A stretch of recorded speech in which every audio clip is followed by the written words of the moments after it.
तक विकास की बात है, विकास हुआ है।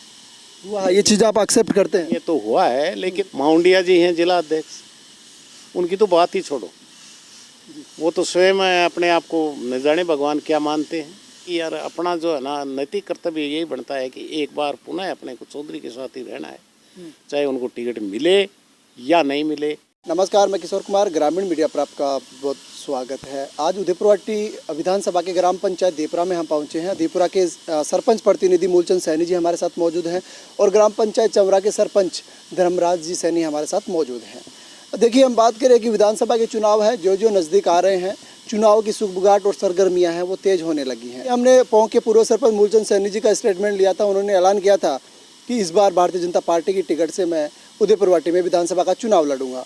देखिए, हमारे साथ देपुरा के पूर्व सरपंच और सरपंच प्रतिनिधि मूलचंद सैनी जी भी मौजूद हैं, हमारे साथ मौजूद हैं। बातचीत करने की कोशिश करते हैं किस नज़रिए से देखते हैं, क्योंकि विधानसभा के जो चुनावों की डेट पास आती जा रही है तो अलग अलग जो स्टेटमेंट है लोगों के निकल के आ रहे हैं। नमस्कार। नमस्कार। देखिए, मैं छात्र जीवन से ही बीजेपी विचारधारा का रहा हूँ। उसके बाद में छोटी मोटी राजनीति में आ गया। अब मैं चौथी बार निर्वाचित हुआ हूँ। बीजेपी का मैं सक्रिय कार्यकर्ता हूँ, सदस्य हूँ। और मैं ये कहूँगा कि उदयपुरवाटी में सैनी समाज के कुछ गिने चुने व्यक्तियों में मेरा नाम है सीनियर टीम जी। 2008 में मैंने टिकट भी मांगा था। स्वर्गीय मदन लाल जी उस समय यहाँ टिकट लेकर आए थे। हमें जयपुर बुलाया 10-15 लोगों को, समाज के लोगों को, और वहाँ उनसे बातचीत हुई जी। उन्होंने बताया कि मूलचंद जी, आप तो जो है ना नए हो, अगली बार देख लेना। अब की बार पार्टी ने मुझे आपके क्षेत्र में भेजने का मानस बनाया जी। तो हमने सर्वसम्मति से उनको इजाज़त दी कि आप आओ और चुनाव लड़ो। उन्होंने लड़ा, दुर्भाग्यवश वो चुनाव हार गए। अब मैं इन चुनावों के बारे में ये कहना चाहूँगा कि पिछली बार जो चुनाव हुए थे, कांग्रेस का उम्मीदवार भगवानाराम सैनी हमारे समाज का था। परिवार का, रिश्तेदारों का और समाज का बहुत ज़्यादा दबाव हमारे ऊपर पड़ा कि आप भगवानाराम जी को सपोर्ट करें। हमने उनको यही कहा कि हम भाई सच्चे सिपाही हैं बीजेपी के, और जिनको भी बीजेपी की टिकट मिलेगी उनके साथ रहेंगे और उनके साथ ही काम करेंगे। विधानसभा के चुनावों की बातें आ रही हैं। मैंने प्रत्येक व्यक्ति से जो हमारे साथ थे, जो हमारे जनप्रतिनिधि हैं, सरपंच हैं, प्रबुद्ध लोग हैं, उनसे बातचीत की। सभी की एक राय है कि जैसा अपन ने पहले किया है उसी तरह से अपने को पार्टी के साथ रहना है और अपना मिशन फेल हो गया था पिछली बार, अब की बार इस मिशन को सफल करना है। और अगर शुभकर्ण चौधरी को टिकट मिलती है तो अपने को उनके ही साथ रहना है। क्या लगता है सरपंच साहब, हम बात करें कि इस बार टिकट की दावेदारी उदयपुरवाटी से काफ़ी जनप्रतिनिधि हैं वो लगा रहे हैं। कल भी हमने एक इंटरव्यू किया था। इसकी हम बात करें कि भाजपा जिला अध्यक्ष हैं, वो भी क्षेत्र में सक्रिय हैं, तो किन के पाले में जा सकती है भाजपा की टिकट? मैं आपको बताना चाहूँगा कि एक व्यक्ति कोई भी हो, वो ये नहीं कह सकता कि ये मैं टिकट लाऊंगा और चुनाव लड़ूंगा। हम टीम में कम से कम 20-30 आदमी हैं, समाज के ही हैं। खैर, पार्टी तो आगे है। हमसे कभी ये राय नहीं ली कि मैं टिकट लाऊंगा। मूलचंद जी कह रहे हैं कि मैं टिकट लाऊंगा और चुनाव लड़ूंगा। भाई, पिछली बार मूलचंद जी भी हमारी पार्टी में हमारे साथ थे और जैसा उन्होंने कहा हमने काम किया। तो कम से कम उनको हमारे से तो राय मशवरा कर लेना चाहिए था कि भाई हमें, मेरा मानस है। माउंडिया जी हैं जिला अध्यक्ष, उनकी तो बात ही छोड़ो। वो तो स्वयं अपने आप को न जाने भगवान क्या मानते हैं। उनकी तो ऐसी हालत होगी जैसे चिड़ावा के पहले बीएसपी से नरेंद्र जी सैनी आए थे, बीएसपी के टिकट लेकर 1100-1200 वोट मिले थे। बाहर का व्यक्ति कतई स्वीकार नहीं है, चाहे वो समाज का हो या दीगर समाज का हो। हम बाहर के व्यक्ति को कतई स्वीकार नहीं करेंगे, ये हमारा कहना है। आप भी टिकट की रेस में हैं। हम बात करें जिस प्रकार से इस बार भारतीय जनता पार्टी, ऐसा अनुमान हमें लगाया जा रहा है, सुनने में आ रहा है कि सैनी समाज पे अपना दाव खेलेगी और सैनी समाज को टिकट देगी। अगर सैनी समाज को टिकट देती है तो आप भी दावेदारी करेंगे? मैं बिल्कुल ही दावेदारी नहीं करूंगा, और आगे क्या होगा, आगे की परिस्थितियां और समय के अनुसार फिर मांगेंगे। एक बार तो हम माननीय चौधरी साहब के साथ ही रहकर काम करेंगे, और जहां तक हो सकेगा हमारी ये टीम जो है उसमें माननीय मूलचंद जी भी हमारे साथ थे। मैं तो उनको भी सलाह दूंगा कि आप भी जो है हमारी टीम, जैसे पहले काम किया था टीम ने मिलजुल कर, वैसे ही करो। अकेले आपके टिकट मांगने से या चुनाव लड़ने से कुछ नहीं होगा, और अगर चुनाव लड़ना है तो पहले आपको विश्वास में लेना चाहिए था। अपनी ये जो टीम है उसका क्या होगा फिर।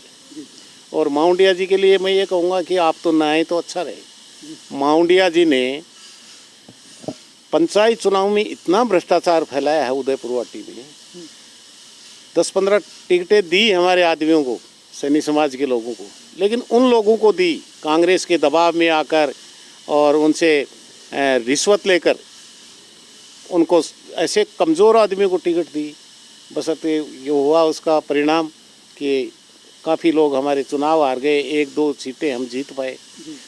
तो उसका मुख्य कारण ये था, माउंडिया जी था, और माउंडिया जी ने तो यहाँ काम ही सारा बिगाड़ दिया। अगर वो इस तरह का काम नहीं करते, मैं एक उदाहरण मेरा ही देना चाहूँ। मैं पहले इसे जो पंचायतों की जो टिकट की कमेटी बनती है, उस कमेटी का हर बार मैं सदस्य रहा हूँ, और हमारे कहने से पार्टी टिकट दी है। लेकिन पिछली बार क्या हुआ, इसने तो हमें ही नकार दिया, और एक ऐसे कमज़ोर व्यक्ति को टिकट दे दिया जिसके 200-250 वोट आए। तो ऐसे व्यक्ति को जो रिश्वत लेकर और टिकटों को बेचता है, उसको क्या अधिकार है यहाँ आने का। तो ऐसे व्यक्तियों को तो बात ही नहीं करनी चाहिए। और बार वाले व्यक्ति को किसी भी सूरत में, चाहे माउंडिया जी हो, चाहे सीकर के वो प्रेम प्रकाश जी हो, या कोई हो, बाहर के व्यक्तियों को उदयपुर वाटी की जनता कतई स्वीकार नहीं करेगी, और हम भी नहीं करेंगे। अभी की एक राय है कि यार अपना जो है ना नैतिक कर्तव्य यही बनता है कि एक बार पुनः अपने को चौधरी के साथ ही रहना है, चाहे उनको टिकट मिले या नहीं मिले। और मैं तो यही कहूँगा कि मैं तो कतई ही बर्दाश्त नहीं करूँगा बाहर के व्यक्तियों को, चाहे मूलचंद जी हो। मूलचंद जी हालांकि यहाँ के हैं, लेकिन उनको चुनाव ही लड़ना था तो हमारे से भी राय मशवरा कर लेते। हम भी तो सीनियर आदमी हैं जी, हमारे पास टीम है हमारी, उस टीम से प्रत्येक आदमी से विचार विमर्श करते हैं। उसके बाद में कोई ऐलान करना चाहिए था कि भाई मैं टिकट लेकर आ रहा हूँ और मुझे चुनाव लड़ने की इच्छा है, तो हम कोई विचार करते। लेकिन अकेला आदमी, ये कोई पूंख का चुनाव तो है नहीं कि भाई अकेला पूंख ग्राम पंचायत का है कैसे भी चुनाव लड़। पूरी कॉन्स्टिट्यूंसी है, बहुत बड़ी कॉन्स्टिट्यूंसी है, इसमें एक व्यक्ति से कुछ नहीं होता है। देखिए, कहीं ना कहीं हम बात करें कि सैनी समाज में एक नाराज़गी भी है कि ऐन वक्त पर जो प्रधान बनना था वो सैनी समाज का बनना था, ऐसी चर्चाएं जोरों पे थी उदयपुर वाटी में। लेकिन ऐन वक्त पर वो फैसला टल गया। उसके बाद में सैनी समाज काफ़ी नाराज़ है। जिस प्रकार से हम बात करें भारतीय जनता पार्टी से कि हमारे समाज का प्रधान क्यों नहीं बनाया, इस पर आप क्या कहना चाहेंगे? देखो, समाज की जहाँ तक बात है, पहली बात तो 1-2 सदस्य थे हमारे, उसके बावजूद भी देखो पार्टी का निर्णय सर्वोपरि होता है। अब पार्टी ने निर्णय ले लिया किसी पक्ष में, वो भी तो भारतीय जनता पार्टी का ही सदस्य था, किसी निर्दलीय को या बाहर के व्यक्ति को तो बढ़ाया नहीं। अब ठीक है, मूलचंद जी का नहीं आया तो उनको बर्दाश्त करना चाहिए था, और खैर किया भी है बर्दाश्त तो। लेकिन अब उसके बारे में स्टेटमेंट दें कि हमें टिकट नहीं दिया और वो नहीं किया और हम विरोध करेंगे। वो कह रहे थे कि एमपी के चुनाव में संतोष जी अलावत इन्होंने अच्छा काम नहीं किया और गलत काम किया, वोट इधर उधर करवा दिए।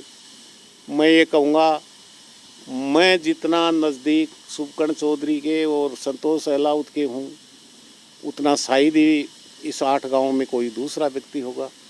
आप पे भी आरोप लगा था कि एक वक्त पहले हम बात करें कि आप राजेंद्र सिंह हुड्डा के पास गए थे, लोगों में चर्चा हो गई थी, उदयपुर वाटी में भी चर्चा हुई थी कि दीपुरा के सरपंच प्रतिनिधि हैं जो राजेंद्र सिंह हुड्डा की टीम में चले गए हैं। उस पर आप क्या कहना चाहेंगे, क्योंकि उस वक्त इस चीज़ का बड़ा बवाल फैला था? देखो, वो तो लोगों की राय है, कुछ भी कहें, लेकिन जहाँ तक विकास की बात है, मेरी नई पंचायत बनी है दीपुरा, और चूँकि पंचायत में जनसंख्या के आधार पर बजट आता है, मैं ये सोच रहा था कि कुछ मूलभूत आवश्यकताएं हैं, उनकी पूर्ति एमएलए से एमपी के से कोटा लेकर करें, विकास की उनसे बातें की, लेकिन उन्होंने ध्यान ही नहीं दिया। तो ठीक है, बीजेपी के साथ कभी बात नहीं किया। मैं बीजेपी का सच्चा सिपाही रहा हूँ, आगे भी रहूँगा। लेकिन इस तरह की जब बातें आती हैं और मन में ये पैदा होता है शंका कि अपन ने कितना काम किया, अपने को टिकट ही नहीं मिली, और वो सिर्फ माउंडिया की वजह से नहीं हुआ। तो माउंडिया जी को तो कहने का अधिकार ही नहीं है, और माउंडिया जी चुनाव लड़े तो चिड़ावा पड़ा, झुंझुनू पड़ा, वहाँ से क्यों नहीं लड़ रहे? यहाँ उदयपुर वाटी उनके लिए खाली नहीं है। बाहर के व्यक्तियों को तो ये सोच लेना चाहिए कि हमें उदयपुर वाटी से चुनाव नहीं लड़ना है। लड़ेंगे तो चिड़ावा में नरेंद्र जी की जो हालत हुई वही होगी। उदयपुर वाटी में इस बार बदलाव आएगा? बिल्कुल आएगा, बदलाव आएगा। देखो, कल उनसे ही पूछा था कि विकास की बात है, जहाँ की विकास की बात है, जहाँ तक विकास की बात है, विकास हुआ है। ये चीज़ आप एक्सेप्ट करते हैं? ये तो हुआ है, लेकिन मैं ये कहता हूँ 100 सुनार की और 1 लोहार की। अगर ये छोटे मोटे विकास जैसे गुड़ा में उप तहसील बनाई, उसका हम विरोध करते हैं। यही अगर उप तहसील चौरा में होती तो ये 8 गाँव के मध्य होती, सबके बीच में होती। और दूसरे काम है वो छोटे मोटे ऐसे तो होते ही रहते। इंग्लिश मीडियम का स्कूल गुड़ा में खोलने की क्या जरूरत थी, चौरा खोलते जी। और ये सारे विकास नगण्य हैं। अगर एक ही विकास वो करवा देते, कुंभाराम लिफ्ट कैनाल का पानी अगर उदयपुर वाटी में तहसील में आता तो ये चाहे और सारे काम दूर रहते, और वो एक काम हो जाता तो जनता आज उनको। हम बात करें उदयपुर वाटी विधानसभा की, सड़कें भी बनी हैं, नई ग्राम पंचायतें भी बनी हैं, हम बात करें कि 2-2 तहसीलें हैं, उप तहसील है, नगर पालिका बनी है, तो विकास की मतलब हम बात करें पटड़ी पर तो उदयपुर वाटी आया है। देखो, विकास की मैंने पहले ही कह दिया कि 100 सुनार की 1 लोहार की। लोहार की ये होती है कि ये कुंभाराम लिफ्ट को पास करा के कुंभाराम लिफ्ट का पानी मिल जाता, क्योंकि आज कुछ नहीं होता जी। इस विकास से कोई फर्क पड़ने वाला नहीं है जी। और जहाँ तक मैं कहूँ, आप रोड की रीन की बातें करते हैं, जितनी रोड और बोरिंग पिछले कार्यकाल में भारतीय जनता पार्टी के राज में जितना काम हुआ है उतना बिल्कुल नहीं हुआ। मैं मेरा यहाँ का उदाहरण बताऊँ, ककराना दीपरा वाली ये जो खेतड़ी और नीम का थाना को रोड जाती है, बहुत ही मेजर रोड है, लेकिन 5 साल में पेच वर्क भी नहीं हुआ। तो धन्यवाद सर। तो ये थे हमारे साथ दीपुरा के पूर्व सरपंच मूलचंद सैनी।